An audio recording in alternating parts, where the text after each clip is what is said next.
জল, অনন্ত জল। সেই জল স্থির নয়, সেই জলের প্রচন্ড বেগ, প্রচন্ড ঢেউ গতি, এক একটা ঢেউ যেন কয়েক ক্রোশ উঁচু উঁচু পর্যন্ত।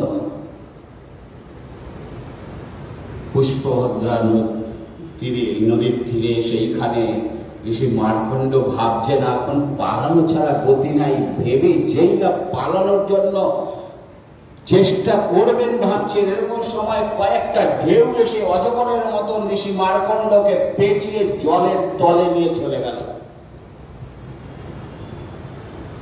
মহাপ্রলয়ের অবশিষ্ট যে চিত্রা নামক যে শিলা ছিল, সেখান থেকেও তাকে নিয়ে জলের তলায় চলে গেল। সেই জলের ভিতরে বিশাল বড় বড় জলজ সব প্রাণীরা, কুমির, তিমি, এমনকি তিমিঙ্গিল বলে একটা প্রাণী, যা আমাদের শাস্ত্র গ্রন্থে অনেক জায়গায় বর্ণনা করা হয়, যে প্রাণীটা তিমি মাছকেও গিলে খেতে পারে।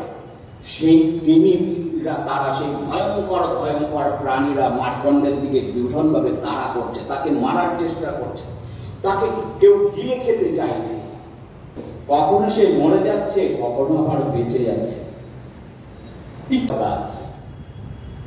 জলের ভেতরে, স্থলের কোনো চিহ্ন নাই। সেই বট গাছে এক আশ্চর্য মূর্তি দেখতে পেলেন।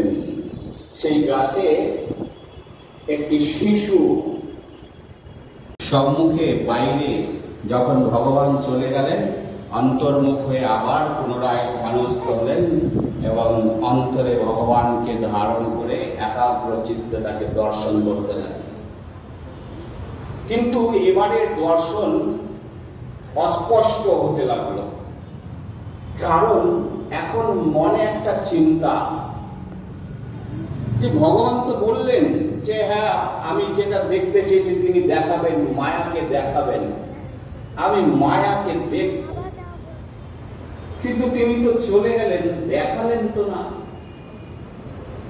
দেখালেন তো না। এখন এই মন মায়ার কথাই শুধু ভেবে চলেছে। মানে ভগবানের ওই বরের কথা, যে ভগবান বলেছেন দেখাবেন, কিন্তু সে কোথায়, কবে দেখাবেন, কখন দেখাবেন, মায়াকে দেখার ভীষণ ইচ্ছা দেখেছে। এরকম ভাবে অনেকদিন চলে গেল। ওই পুষ্পভদ্রা নদীর তীরে তিনি যে চিত্রা নামক প্রস্তর খণ্ডের উপরে পাদদেশে বসেন, সেই প্রস্তর খণ্ডের উপর উঠে বসলেন। বসে তিনি ভগবানের উদ্দেশ্যে আরো নিমগ্ন চিত্তে ধ্যান শুরু করলেন। হঠাৎ তার কানে কিছু শব্দ আসতে লাগলো। এক মহা দুর্যোগ আসছে, শো শো করে বাতাস বইছে, আকাশে প্রচন্ড বেগের গর্জন, মনে হচ্ছে পুরো আকাশটাই ভেঙে পড়বে। ঋষি মার্কণ্ড এবার চোখ খুললেন, বাইরে তাকিয়ে দেখেন কি, তো মহাপ্রলয়ের রূপ।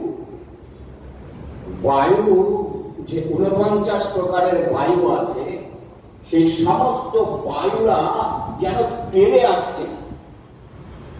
আকাশ থেকে একেবারে মুষলধারে বৃষ্টি হচ্ছে।